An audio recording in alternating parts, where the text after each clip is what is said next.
While I was making my last Helldiver's diorama, I was already thinking about my next project. And since it was so much fun, I thought, why not make another one Helldivers related? So I started with the new diorama shortly after I was finished with Eagle 1. This time I wanted to draw the attention to automatons. I immediately thought of the situation when an Automaton Commissar fires his flare gun to call for reinforcements, and every Helldiver knows the feeling when you don't finish off the automaton in time. Now that we have a plan, let's get started. First I had to find the right models again to 3D print. Like last time, that was not a difficult task. Links of the STL files are in the description down below. So I downloaded the files, imported and prepared them in the Lychee slicer and started printing.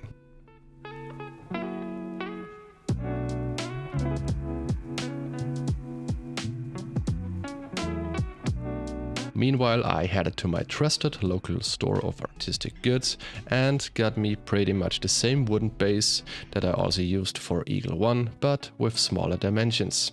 If you haven't seen my video about the Eagle 1 diorama, click on the info card in the top right corner. This frame is only 15 by 20 centimeters, so about 6 by 8 inches. After I got home, the models were done printing, but they were not yet finished because I had to assemble them first. I used super glue for that task and it was not a big challenge. Then, because that's something that I always do, I dry fitted the model with the base. The idea was to have the Automaton Commissar at the front and a Helldiver model behind him trying to shoot the automaton, but I wanted the Helldiver a bit elevated. So I took a 1 centimeter thick board of XPS foam, cut that roughly in half and used it to create some kind of cliff.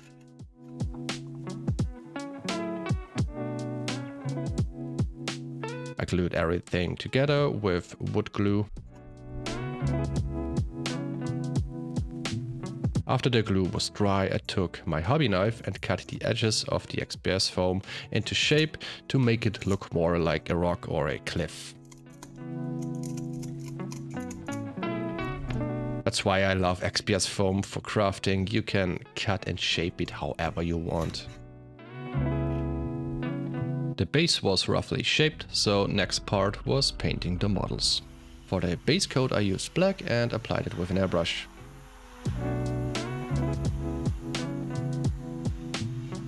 I was really excited to paint these models because they were relatively large, so it was easier to paint more details. For the automaton model I used different kinds of grey and red. I started with the zenithal priming technique, which means that I dry brush the whole model with a light grey. This helps later on for making it easier to see details, and it is also some kind of sketching, so it gives the idea of how lighting would fall onto the model. Then I layered different tones of grey to create a metallic effect without using real metallic paints. This method takes a bit of practice but looks really nice if applied properly. I pretty much did the same thing with the red armor parts and tubings. The model is almost done, so I moved on to the glowing sword.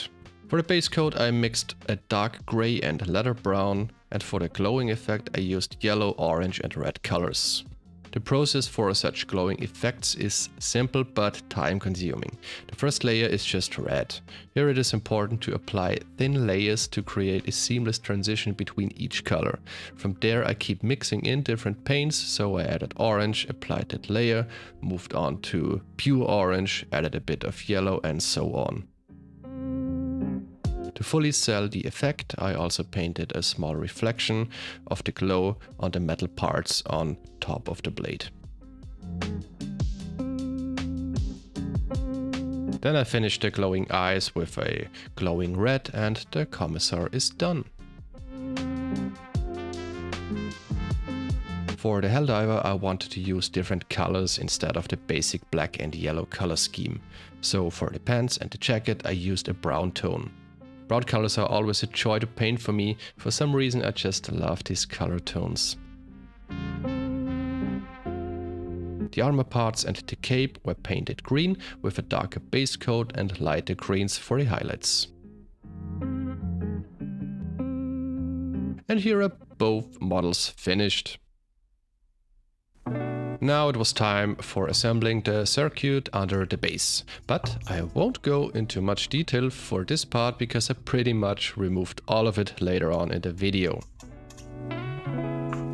I placed the Commissar to mark the right spot where I drilled a hole for the LED cables. Even though it was not initially planned, I wanted a better effect for the muzzle flash of the Helldiver's rifle. My plan was just to paint the muzzle flash effect, but it was too boring, so I used another LED for that. The only problem was that the circuit of the red LED was already finished and I didn't want to disassemble everything again.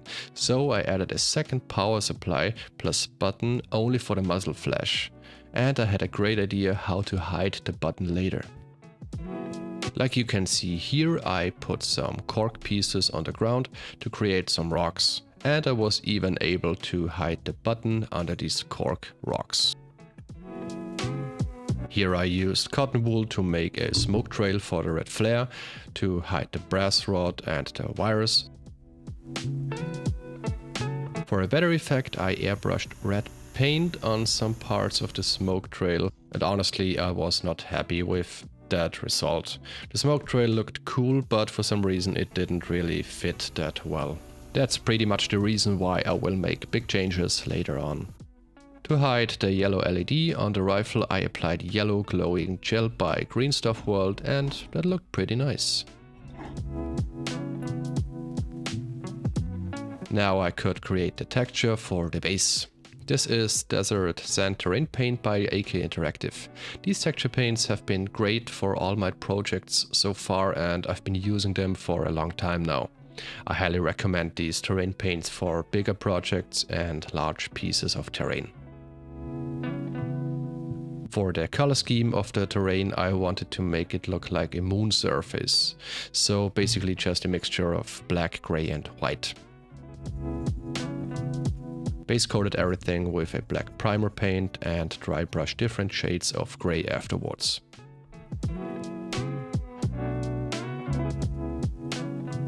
Beginning with a darker grey to a very light grey, which was almost white.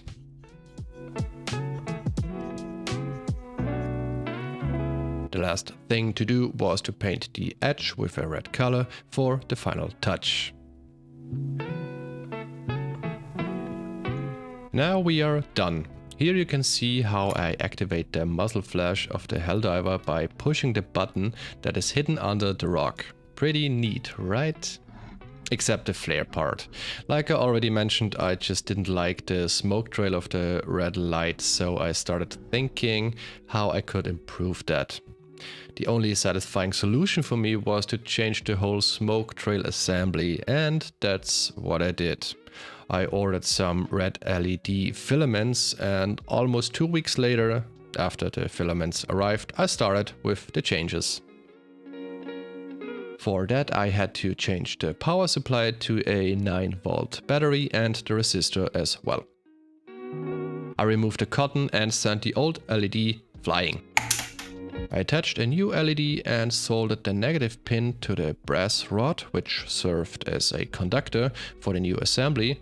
This way the current gets directed to the bottom of the brass, where I solder a wire, so I don't have to run a wire up to the LED.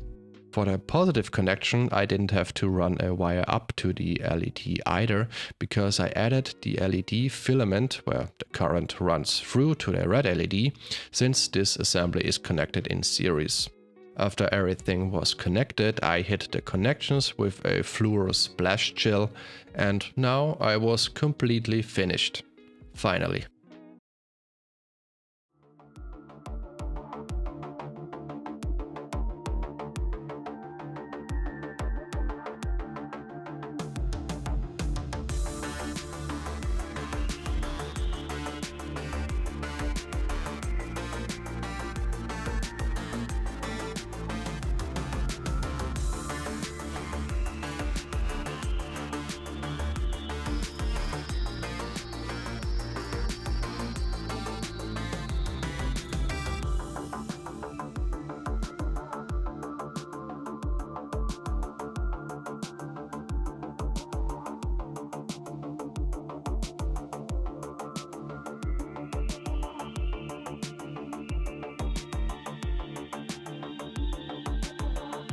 This project was a little bit smaller than my other Helldiver diorama, but it took me twice as long.